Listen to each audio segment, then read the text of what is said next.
মোহনপুর গ্রামে বসবাস করত এক বৃদ্ধা মহিলা। তার ছিল দুই ছেলে। বড় ছেলে আর তার বউ গ্রামে সেই বৃদ্ধা মহিলার সাথেই থাকতো।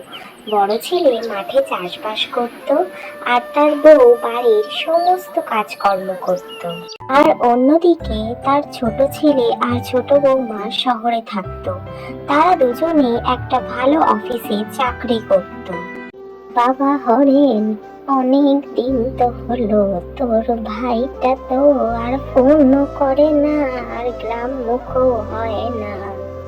হ্যাঁ মা, তুমি কিন্তু এই কথাটা ঠিক বলেছো। ভাই অনেক দিন হয়ে গেল, কোনো ফোনও করে না, কোনো খোঁজ খবরও নেয় না। জানি না ওর কি যে হয়েছে।